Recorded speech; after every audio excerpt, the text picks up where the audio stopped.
La promesse du signal. Le signal est arrivé un mardi. Le docteur Hilary Chin surveillait le réseau spatial profond du complexe d'Arecibo. Lorsque les motifs sont apparus pour la première fois, rythmés, structurés, indéniablement artificiels. Son cœur s'est emballé alors qu'elle recoupait les motifs avec tous les phénomènes cosmiques connus et les transmissions humaines. Rien ne correspondait. Après 20 ans de scrutation des étoiles, l'humanité avait enfin reçu une réponse. Directeur Hassan, lança-t-elle d'une voix ferme malgré l'adrénaline qui coulait dans ses veines. Je crois que vous devez voir ça. Certain. En quelques heures, les observatoires du monde entier confirmèrent le signal. En quelques jours, les gouvernements du monde entier établirent un protocole de réponse unifié. En quelques jours, les gouvernements du monde entier ont établi un protocole de réponse unifié. Quelques semaines plus tard, le Dr Chen s'est retrouvé devant le Conseil de sécurité des Nations Unies, expliquant aux dirigeants mondiaux ce qu'ils avaient bien découvert. Le signal provenait de la HD 85, 12 bits, à environ 36 années-lumière, a-t-elle expliqué, son pointeur laser tournant autour d'une étoile apparemment banale sur la projection derrière elle. Il contient des séquences mathématiques, suivies de ce que nous pensons être des instructions complexes. Ce n'est pas une simple salutation. C'est un plan. La salle explosa de questions. Le général Zhao, du commandement spatial chinois, se pencha en avant. Un plan pourquoi? Exactement. Un vaisseau, répondit simplement Chen. Ou du moins, des composants d'un vaisseau. Ces conceptions utilisent des principes de physique que nous avons théorisés mais que nous n'avons jamais pu mettre en œuvre. Moteurs à déplacement quantique, manipulateurs gravitationnels, matériaux qui ne devraient pas exister. Ils nous offrent donc une technologie. La voix du représentant américain était à la fois pleine d'espoir et de suspicion. Pourquoi une civilisation avancée nous confierait-elle les clés des étoiles? Chen hésita. C'est ce qui me dérange, Madame la Présidente. Il ne s'agit pas seulement de plans avancés. Ce sont des plans désespérés. Le schéma de transmission suggère une urgence. Les plans ne sont pas un cadeau. C'est une supplication. Dans les mois qui ont suivi, les esprits les plus brillants de la Terre ont travaillé sans relâche pour décoder les mathématiques extraterrestres. Dr Chen dirigea une équipe de sénolinguistes, de mathématiciens et de physiciens théoriciens dans le cadre de la plus grande collaboration scientifique de l'histoire de l'humanité. Les Nations Unies lancèrent le projet prométhéiste pour coordonner la réponse mondiale. 6 mois après l'arrivée du signal, le Dr Chen réalisa une nouvelle avancée. Le signal contenait bien plus que des plans. Il contenait un message. Ils se font appeler les Luminarques, annonça-t-elle au directorat de Prométhée. Leur étoile est en train de mourir, mais ce n'est pas pour cela qu'ils ont envoyé le signal. Une chose appelée les héros du néant a détruit leur civilisation. Les plans concernent un vaisseau défensif, capable de les sauver. Mais le message a été envoyé il y a 36 ans. Ils sont déjà partis. Alors pourquoi construire ce vaisseau? Demanda le directeur Hassan, la question pesant lourdement dans la salle. Le docteur Chen montra la dernière partie décodée du message. Parce qu'ils n'étaient pas la seule cible. Les Harbingers se déplacent d'étoile en étoile, consumant les civilisations. Selon leurs calculs, la Terre est la prochaine. Un silence s'abattit sur la salle tandis que les implications se précisaient. L'humanité ne recevait pas de cadeaux. Elle était avertie et armée. La construction commença immédiatement.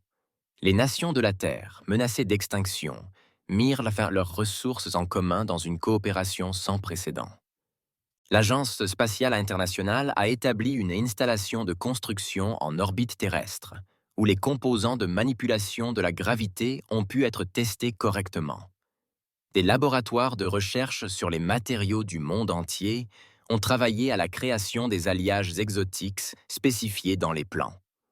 Le projet n'a pas été accueilli avec enthousiasme par tous. Les extrémistes religieux ont qualifié le navire d'abomination. Les théoriciens du complot ont affirmé qu'il s'agissait d'un piège destiné à attirer les humains vers leur perte. Plusieurs tentatives de sabotage ont été déjouées de justesse. Chen se retrouva à travailler aux côtés du capitaine Marcus Reeves, un astronaute chevronné choisi pour commander le vaisseau une fois terminé. Reeves était sceptique, pragmatique, avec un regard qui avait vu la courbure de la Terre et l'immensité du vide au-delà. « Tu crois vraiment que ce vaisseau peut nous sauver ?»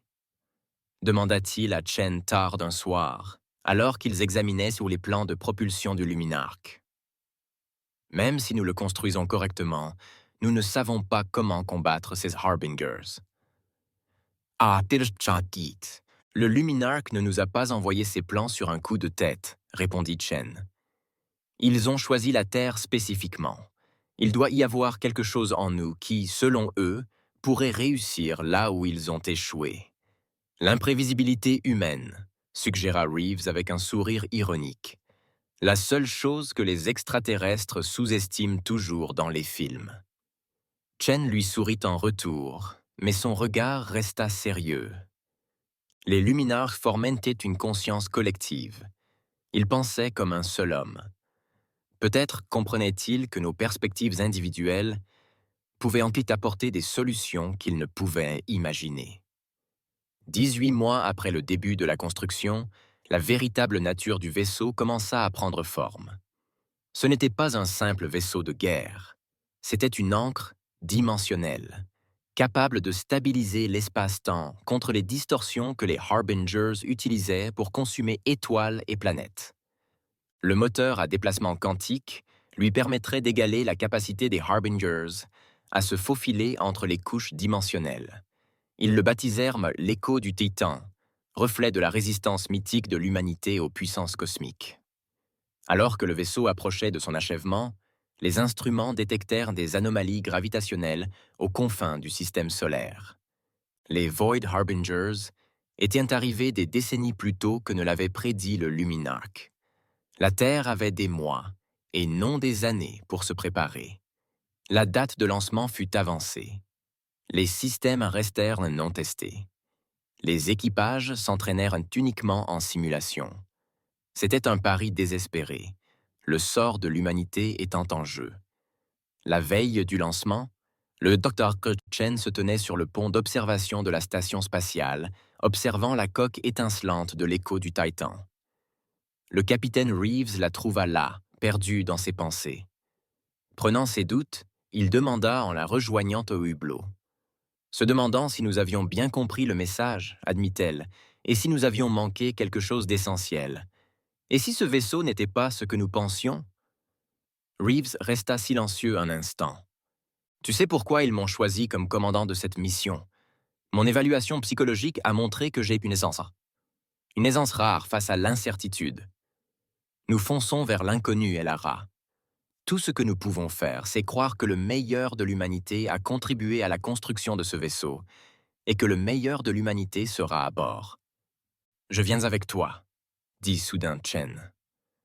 En tant que plus grand expert en communication Luminark, j'ai été affecté à l'équipage. Reeves haussa un sourcil. Je croyais que tu préférais avoir les pieds sur terre. C'est le premier contact, Marcus. Même si les Luminarks disparaissent, leur héritage demeure. Quelqu'un doit comprendre ce qu'ils essayaient de nous dire. Si les Luminarks disparaissent, leur héritage demeure. Il faut que quelqu'un comprenne ce qu'ils essayaient de nous dire. Elle se tourna vers lui. Et si nous échouons, quelqu'un devra être là pour enregistrer le dernier combat de l'humanité. La cérémonie de lancement fut brève. Les distorsions gravitationnelles s'intensifiant de jour en jour, il n'y avait pas de temps pour de longs discours ou cérémonies. L'équipage de 50 personnes, scientifiques, ingénieurs et militaires de 18 nations, embarqua à bord de l'écho du Titan, porteur des espoirs de l'humanité. Alors que le vaisseau s'éloignait de la station, le capitaine Reeves s'adressa aux milliards de personnes qui l'observaient depuis la Terre. Nous partons à la rencontre de notre avenir, quel qu'il soit. Nous emportons avec nous non seulement la technologie d'une race extraterrestre, mais aussi l'esprit de notre propre race. L'écho du Titan montrera aux étoiles de quoi l'humanité est capable. Nous ne nous enfermerons pas dans l'obscurité sans bruit. À ces mots, les moteurs à déplacement quantique s'enclenchèrent. Dans un éclair de lumière qui éclipsa brièvement le Soleil, l'écho du Titan disparut de l'orbite terrestre, laissant derrière lui une planète qui retenait son souffle. Le signal avait promis le salut. L'humanité allait maintenant découvrir si cette promesse pouvait être tenue. Partie 2. Forger l'impossible. L'écho du Titan se matérialisa aux confins du système solaire, là où les instruments terrestres avaient détecté les anomalies gravitationnelles. L'équipage, encore en train de s'adapter aux effets désorientants du déplacement quantique, fixait avec émerveillement l'écran principal. Devant eux s'étendait une déchirure dans l'espace lui-même, une entaille dans la réalité qui palpitait de couleurs et de géométries impossibles, dont la contemplation était douloureuse. Dans cette faille dimensionnelle, des formes obscures se déplaçaient comme de l'huile dans l'eau, changeant constamment de forme, tout en dégageant une impression de malveillance ancestrale. Elle enregistrait toutes les fréquences, annonça le Dr. Chen, ses doigts effleurant sa console. La signature radiative de la faille correspondait exactement à ce que le Luminarch avait décrit. Ce sont bien les Harbingers. Le capitaine Reeves hocha la tête d'un air sombre, et ils étaient exactement là où le Luminarch avait dit qu'ils seraient. Dr. Kessler, quel est l'état de l'encre dimensionnelle? Le physicien allemand vérifia ses relevés. Opérationnel mais non testé. Un autre physicien vérifia ses relevés. Opérationnel mais non testé. Si les plans sont corrects, son activation devrait stabiliser l'espace-temps local, empêchant les Harbingers d'achever leur transition dimensionnelle. Et si les plans sont erronés? Demanda le commandant Rodriguez, l'officier d'armement. On apprend très vite, répondit Reeves. Dr. Chen, avez-vous remarqué qu'ils nous ont détectés? Avant que Chen puisse répondre, le vaisseau vibra violemment. Des alarmes retentirent, tandis que les systèmes enregistraient d'importantes fluctuations d'énergie. Ils nous ont verrouillés grâce à une sorte de lien gravitationnel, cria le lieutenant Wang depuis le poste de navigation. Nous sommes attirés vers la faille. Ah bon. Activez les contre-propulseurs, ordonna calmement Reeds. Kessler, préparez l'ancre, tous les autres. Préparez-vous à l'instabilité dimensionnelle. Les moteurs de l'écho du Titan peinent à résister à la force invisible qui les entraînait vers la faille. La coque craquait sous des contraintes qu'elle n'était pas censée supporter. Des voyants d'alerte clignotaient sur toutes les consoles. Les systèmes approchant d'une panne critique. Contre-propulseur en panne, rapporta Wahem. Impossible de se libérer. Alors, on ne combat pas, décida Reeves. Coupez les moteurs. Détournez toute l'énergie vers les boucliers et l'ancre. S'ils nous veulent, donnons-leur plus que ce qu'ils ont négocié. Le vaisseau cessa de résister, accélérant rapidement vers la faille. L'écran se remplit d'énergie cosmique tourbillonnante, alors qu'ils approchèrent du seuil entre les dimensions. Encre prête, annonça Kessler d'une voix tendue. Attendez qu'on soit à l'intérieur, ordonna Reeves, qu'ils nous amènent dans leur domaine avant de dévoiler notre jeu. L'instant final avant la transition s'étendit comme une éternité. Puis la réalité elle-même sembla se tordre autour d'eux. Les membres de l'équipage crièrent, leurs sens s'efforçant d'interpréter ce qu'ils ressentaient. C'était comme s'ils étaient simultanément partout et nulle part, leurs atomes dispersés sur de multiples plans d'existence. Reeves cria. Kessler frappa le panneau d'activation de la paume de la main. L'encre dimensionnelle, cœur de la technologie Luminarch, s'anima. Une vague d'énergie irradia du vaisseau, imposant une physique terrestre à la soupe dimensionnelle chaotique qui les entourait. L'effet fut immédiat et violent. L'espace autour du vaisseau se stabilisa, se solidifiant, en une bulle d'espace-temps normale au sein de la faille. Hors de leur bulle protectrice, les formes ténébreuses du Harbinger devinrent plus définies, plus solides et manifestement agitées. Ça marche, expliqua Chen. Ils sont contraints de se manifester physiquement dans nos paramètres dimensionnels. Les créatures extérieures étaient massives, telles des vides vivants en forme de mantes religieuses, leur corps subsistant encore partiellement dans d'autres dimensions.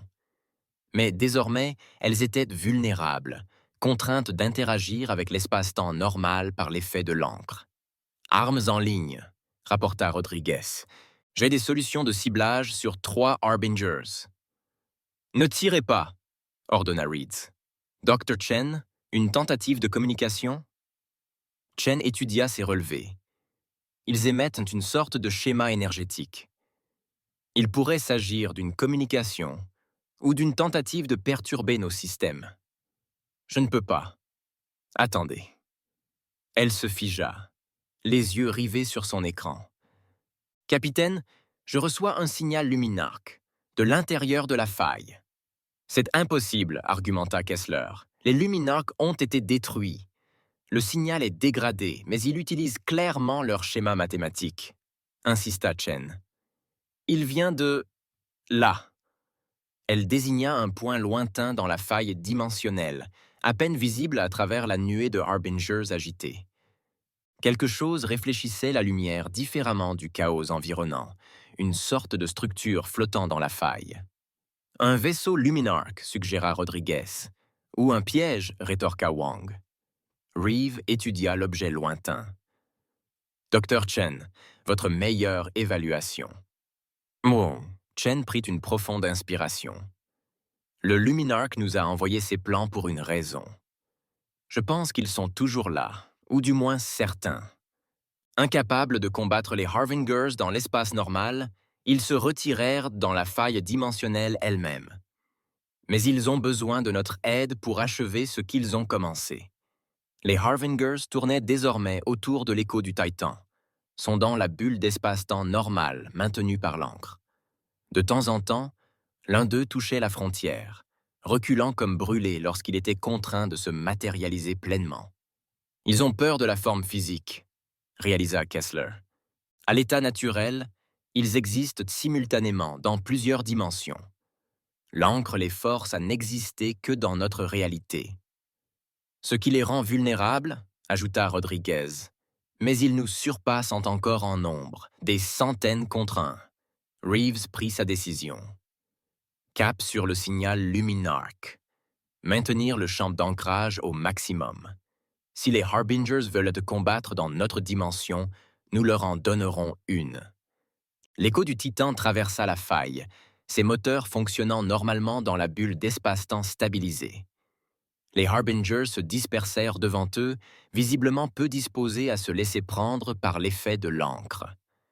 Mais à mesure que le vaisseau s'enfonçait dans la faille, d'autres Harbingers apparurent, se rassemblant en essaims qui assombrirent le paysage déjà étrange. Ils se coordonnent, avertit Chen, établissant un blocus entre nous et le signal Luminarque. Ils ne veulent pas que nous atteignions l'émetteur de ce signal, conclut Reeves, ce qui signifie que c'est exactement là que nous devons aller. Rodriguez, armez toutes les armes. Kessler, pouvons-nous étendre le champ de l'encre? Pas sans risquer une panne du système. La technologie fonctionne à plein régime. Nous allons donc percer à l'ancienne. Reeves ouvrit le système de communication du vaisseau. Tout le monde, préparez-vous au combat. Nous allons rappeler à ces cauchemars interdimensionnels pourquoi les humains ont été craints par tous les prédateurs que nous avons rencontrés. L'écho du Titan accéléra vers le blocus d'Arginter, armes chargées et prêtes. Les créatures antiques, contraintes de prendre forme physique par l'effet de l'encre, se retrouvèrent face à quelque chose qu'elles n'avaient jamais rencontré en d'innombrables chasses à travers les étoiles. Une proie qui ripostait. Les canons principaux du vaisseau tirèrent, des jets de plasma surchauffés illuminant la faille dimensionnelle d'une lumière aveuglante. Là où le plasma frappait, les Harbingers hurlaient à des fréquences qui faisaient vibrer la coque. Leurs corps partiellement matérialisés brûlèrent, ne laissant derrière eux que de l'énergie dissipée.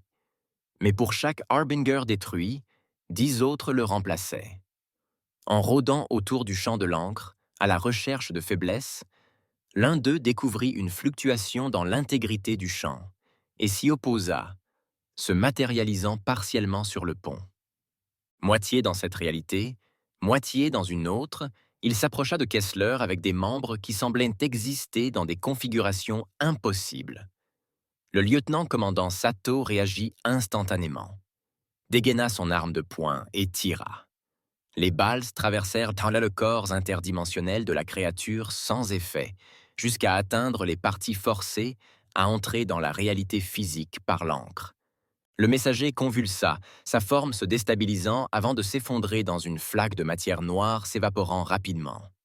« Colmatez cette brèche !» ordonna Reeves tandis que Kessler s'efforçait d'ajuster le champ de l'encre.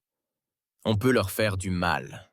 Concentrez-vous sur les parties qui semblent solides. » Le combat s'intensifia tandis que l'écho du Titan pénétrait plus profondément dans l'essaim du messager. Les armes du vaisseau trouvaient leur cible avec une précision croissante, à mesure que l'équipage apprenait à prédire les schémas de matérialisation de la créature. Mais la pression sur les systèmes du vaisseau s'intensifiait. Des voyants d'alerte clignotaient sur les consoles techniques, tandis que les fluctuations de puissance menaçaient de la stabilité de l'encre. « Capitaine, nous perdons l'encre », annonça Kessler d'une voix tendue. « Encore 5 minutes maximum. Il faut atteindre ce signal avant que le champ ne s'effondre, » répondit Reeves. « Débranchez toute l'énergie non essentielle des moteurs et de l'encre. »« Monsieur, » interrompit Chen, « le signal change. On dirait qu'il réagit à notre présence. Je pense que les Luminarques essaient de nous aider. » De nouveaux motifs mathématiques défilèrent sur son écran. Des motifs qu'elle reconnaissait sur les plans originaux, mais avec de subtiles différences. « Ils envoient des modifications pour l'encre, » réalisa-t-elle. « Kessler, je transmets ces informations à votre station. Je pense qu'elles contribueront à stabiliser le champ. » Le physicien allemand étudia les données entrantes, son expression passant du scepticisme à l'émerveillement. Ces ajustements sont d'une simplicité éclatante. Pourquoi ne l'avons-nous pas vu plus tôt? Parce qu'ils ne se contentent plus de nous donner de la technologie, dit Chen d'une voix calme. Ils nous apprennent à l'utiliser. Tandis que Kessler appliquait les modifications, le champ de l'encre se renforça, s'étendant vers l'extérieur dans une impulsion soudaine qui prit des dizaines de Harvingiens au dépourvu. Les créatures hurlèrent tandis qu'elles étaient contraintes de reprendre pleinement leur forme physique, leur corps incapable de maintenir une cohérence dans une seule dimension. La voie vers le signal Luminarque s'éclaircit momentanément. Au milieu du chaos de la bataille, l'équipage de l'écho du Titan aperçut pour la première fois ce qui les attendait. Une immense structure cristalline flottant au cœur de la faille, pulsant selon les mêmes rythmes que le signal originel parvenu sur Terre. « Ce n'est pas un vaisseau, » murmura Reeves. « C'est une ville. » « Ou ce qu'il en reste, » ajouta Chen doucement. « Capitaine, je crois que nous avons trouvé le dernier refuge de la civilisation Luminarque. » À mesure que l'écho du Titan approchait de la structure cristalline, les attaques du Harbinger se firent plus désespérées. Ils se sacrifièrent par dizaines, lançant leur corps partiellement matérialisé contre le champ de l'encre pour tenter de la perturber. Le vaisseau vibra sous les impacts, mais le champ modifié résista. « Approche finale », annonça Wang. Mise en orbite autour de la structure. La cité cristalline s'agrandit sur l'écran, révélant des géométries complexes qui semblaient se replier sur elles-mêmes d'une manière qui ne devrait pas être possible. En son centre, une flèche de lumière pulsée se tendait vers eux, source du signal. « Il nous appelle !» dit Chen d'une voix émerveillée. « Capitaine, le Luminarque veut nous parler. » Reeves se redressa sur sa chaise. « Le Luminarque veut nous parler. » Reeves se redressa sur sa chaise. Premier véritable contact de l'humanité avec une civilisation extraterrestre. Et cela se produit dans une faille dimensionnelle alors qu'elle combat des horreurs cosmiques. « Passez-les, docteur. Voyons ce qu'ils ont à dire. » L'écran changea, affichant non pas un visage extraterrestre, mais un motif complexe de lumière et de symboles mathématiques qui, d'une certaine manière, exprimait à la fois émotion, gratitude, soulagement et urgence. Le logiciel de traduction de Chen s'efforçait d'interpréter le message. Alors que les schémas se résolvaient en langage humain, l'équipage du Titan's Echo comprit enfin pourquoi le Luminark avait parcouru 36 années-lumière pour les trouver, et pourquoi l'avenir de l'humanité dépendait désormais de ce qu'il ferait ensuite. Au-delà du voile, le message du Luminark se déploya sous forme de schémas de lumière et de mathématiques, traduits en mots qui résonnèrent à travers le pont de l'écho du Titan.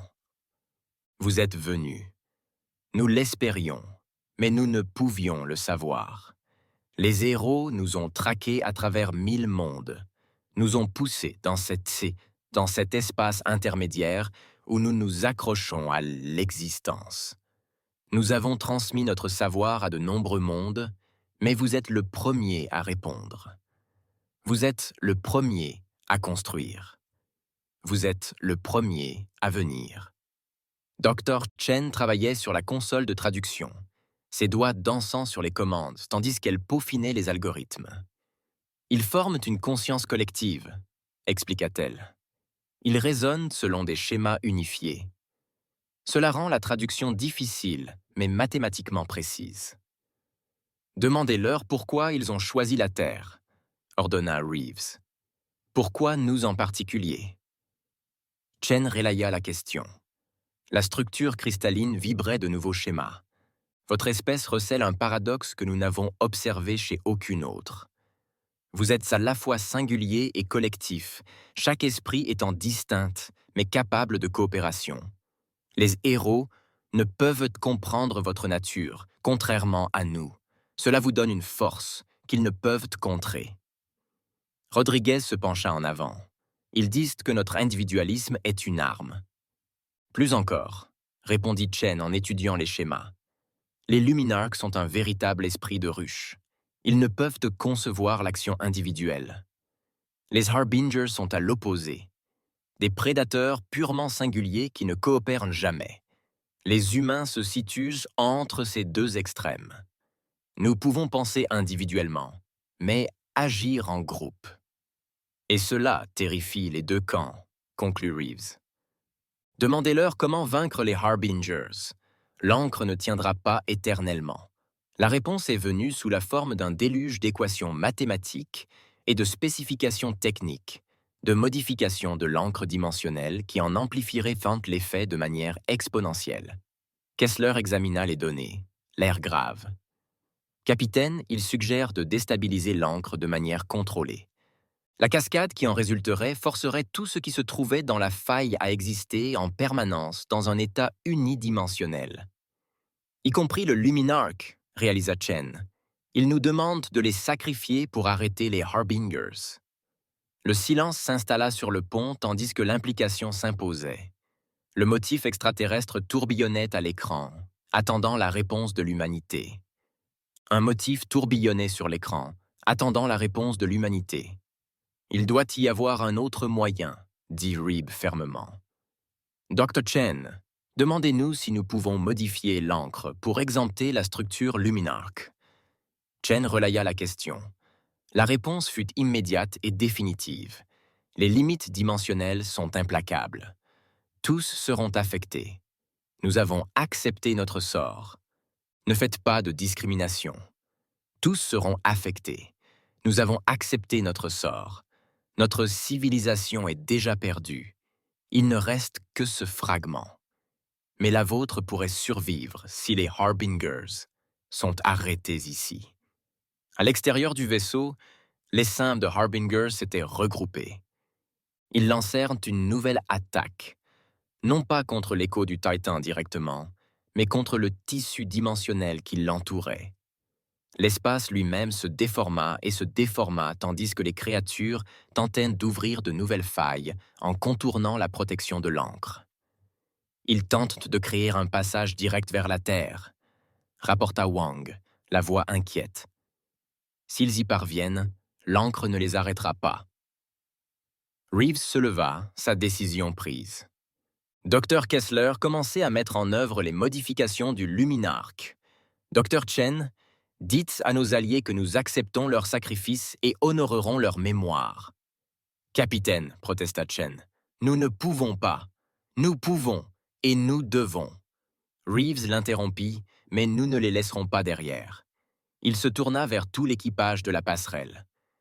Les Luminarks ont envoyé leur savoir à travers les étoiles car ils ont vu quelque chose en l'humanité qui valait la peine d'être sauvé. Nous n'allons pas seulement sauver la Terre. Nous allons aussi préserver une partie de leur héritage. Il désigna la structure cristalline affichée sur l'écran. Ce n'est pas seulement une ville, c'est leur mémoire collective, le savoir et l'histoire de toute leur civilisation. Dr Chen, de combien de données disposons-nous? Chen cligna des yeux, comprenant son plan. Nous pourrions effacer les cœurs secondaires, peut-être 30% de leurs données, tout au plus. Faites-le. Dites aux Luminarks que nous voulons préserver autant que possible son savoir et sa culture. Rodriguez, coordonnez-vous avec l'ingénierie pour augmenter notre capacité de transmission. Je veux tout ce que nous pouvons sauver avant de déclencher la cascade d'ancrage. Alors que l'équipage se précipitait pour exécuter ses ordres, Reeves s'adressa directement aux Luminarks, Chen traduisant ses paroles dans leur langage mathématique. Votre sacrifice ne sera pas oublié. L'humanité portera votre savoir jusqu'aux étoiles. Votre peuple survivra grâce à ce que vous nous avez appris. La réponse ne vint pas par des mots, mais par une soudaine vague de données, affluant directement dans les systèmes échos du Titan. Archives culturelles, découvertes scientifiques, concepts philosophiques inédits pour les humains, l'essence de la civilisation Luminark se déversant dans les ordinateurs humains à la vitesse de la pensée. « Ils nous donnent tout », murmura Chen en observant le transfert progresser. Toute leur histoire. Dehors, les héros pressentaient ce qui se passait. Leurs attaques s'intensifièrent, la structure dimensionnelle entourant le vaisseau s'étirant jusqu'à son point de rupture. Des alarmes retentirent, tandis que les systèmes du vaisseau approchaient de la surcharge. « Transfert de données à 25%, rapporta Chen. 10 minutes estimées pour la fin. Nous n'avons pas 10 minutes, avertit Wang. Intégrité dimensionnelle défaillante. Un point de décision était arrivé plus tôt que prévu. Reeves regarda la barre de progression sur la console de Chen, puis l'écran tactique montrant les tentatives de plus en plus fructueuses du Harbinger pour percer vers la Terre. « Poursuivez le transfert aussi longtemps que possible, » ordonna-t-il. « Dr Kessler, préparez-vous à déclencher la cascade à mon signal. »« Monsieur, » dit Kessler avec hésitation, « une fois déclenché, nous aurons environ 30 secondes pour franchir la faille avant que la cascade n'atteigne sa masse critique. Si nous attendons trop longtemps, nous serons à 2 doigts de la détruire, » répondit Reeves d'un ton sombre. « C'est peut-être notre seule chance de préserver quelque chose du Luminark. Nous leur devons bien cela. » Les minutes qui suivirent furent une éternité de tension. Le vaisseau tremblait continuellement tandis que les Harvingers franchissaient partiellement les barrières dimensionnelles affaiblies, mais étaient repoussés par les armes du vaisseau. Le transfert de données progressait lentement, tandis que Kessler finalisait les modifications des encres. « Transfert à 41%, annonça Chen. Le rythme ralentit à mesure que nos systèmes approchent de leur capacité. Il faudra que ça suffise, décida Reeves, alors qu'une rupture dimensionnelle particulièrement violente projetait plusieurs membres d'équipage à terre. Dr Kessler, déclenchez la cascade. Lieutenant Walm, tracez la voie la plus rapide pour sortir de la faille. Les doigts de Kessler parcoururent sa console, appliquant les dernières modifications du Luminark. L'encre dimensionnelle commença à pulser d'une nouvelle énergie, son champ stable se transformant en une vague de normalisation dimensionnelle en expansion. Cascade initiée, confirma Kessler. 25 secondes avant la masse critique. Rupture d'orbite, rapporta Wang. Brûlure maximale vers la sortie de la faille. L'écho du Titan s'éloigna de la structure cristalline, les moteurs fonctionnant à pleine puissance. Derrière eux, l'effet de l'encre dimensionnelle commença à se propager, imposant la permanence à un monde en constante évolution. Les Hargangers hurlèrent, pris dans la vague, leur corps se solidifiant complètement, incapables de s'échapper vers les dimensions supérieures où ils vivaient habituellement. 15 secondes avant la masse critique. Kessler fit le compte à rebours. On est à 2 doigts de la victoire, capitaine. Le vaisseau fonça vers la limite de la faille, poursuivi par l'effet de cascade en expansion. Sur l'écran, ils purent voir la structure luminarque enveloppée par l'onde. Ces géométries cristallines se stabilisaient dans des configurations possibles dans l'espace-temps normal. 10 secondes. 9. 8. On y est presque, insista Wang, les mains crispées sur les commandes de navigation. 7. 6. 5. La limite de la faille apparaît devant nous, un seuil entre le chaos dimensionnel et l'espace normal du système solaire. 4. 3. Préparez-vous à la transition. Ordonna Reeves. 2. 1. L'écho du Titan traversa la faille, juste au moment où la cascade atteignait sa masse critique. Derrière eux, la poche dimensionnelle entière s'effondra sur elle-même, scellant à jamais les Harbingers et les derniers vestiges de la civilisation luminarque. Le retour soudain à l'espace normal fit basculer le vaisseau. Les systèmes de secours s'enclenchèrent automatiquement, stabilisant leur trajectoire, mais plusieurs membres d'équipage furent éjectés de leur poste. Alors que le chaos s'apaisait, Reeves se rassit sur sa chaise. Rapport d'état. Intégrité de la coque à 70%. Rodriguez rapporta s'essuyer le sang d'une coupure au front. Armes hors service. Système de survie fonctionnel. Moteur à 40% de leur capacité, rapporta l'ingénierie. On peut rentrer, mais ce ne sera pas rapide. L'encre demanda Reeves. Complètement grillée, confirma Kessler. La technologie est intacte, mais les systèmes d'alimentation ont été poussés bien au-delà des tolérances de conception. Reeves se tourna vers Chen et les données luminarques. Elle vérifia sa console, le soulagement lui traversant le visage. Sécurisé. Nous avons réussi à récupérer 43% de leurs connaissances transmises. Il faudra des décennies pour les analyser et les comprendre pleinement. Mais ils survivent, capitaine. Du moins sous une forme ou une autre. L'écran montrait un espace vide à l'emplacement de la faille. Il ne restait aucune trace de la déchirure dimensionnelle, des Harbingers ou du Luminarque. Seules les données des ordinateurs Echoes du Titan prouvaient que son existence. Cap sur la Terre, ordonna Reeves d'une voix calme. Rentrons. Le voyage de retour dura 3 semaines. Des réparations d'urgence permirent au vaisseau de fonctionner, quoique de justesse. Lorsqu'ils atteignirent enfin l'orbite terrestre, ils furent accueillis par une flotte de vaisseaux. Des appareils militaires aux vaisseaux civils, tous venus souhaiter la bienvenue à l'équipage qui avait sauvé l'humanité. Les débriefings durèrent des mois. Scientifiques et responsables militaires étudièrent chaque seconde de données de capteurs, chaque bribe d'informations sur les Harbingers et la faille dimensionnelle. Mais le véritable trésor résidait dans les archives luminarques, un don de savoir d'une civilisation qui s'était sacrifiée pour que d'autres puissent vivre. 1 an après leur retour, le capitaine Reeves et le Dr Chen se tenaient sur la plateforme d'observation de la nouvelle Académie spatiale internationale. Sous eux, les cadets s'entraînaient à servir sur la prochaine génération de vaisseaux. Des vaisseaux qui intégreraient à la fois l'innovation humaine et les principes luminarques. Ils l'appellent l'initiative luminarque, dit Chen en observant les jeunes officiers étudier des hologrammes de conception de vaisseaux. Le premier véritable programme d'exploration de l'espace lointain. Exploration, pas défense, constata Reeves avec satisfaction. C'est un progrès. Chen hocha la tête. Les Harbingers représentaient une menace singulière. Les données des Luminarks ne révèlent aucune trace d'autres espèces hostiles, juste un univers rempli de merveilles que nous commençons à peine à comprendre. Et maintenant, nous allons affronter cet univers porteur de l'héritage de deux civilisations, dit Reeve.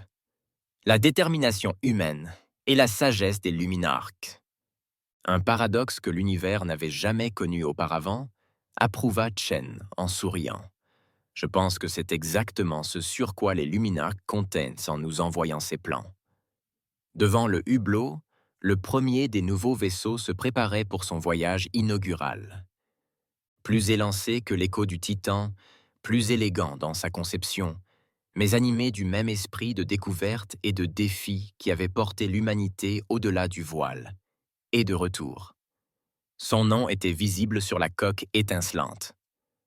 Luminark Legacy. Le signal avait promis le salut. L'humanité avait répondu et, ce faisant, avait trouvé non seulement la survie, mais aussi un but.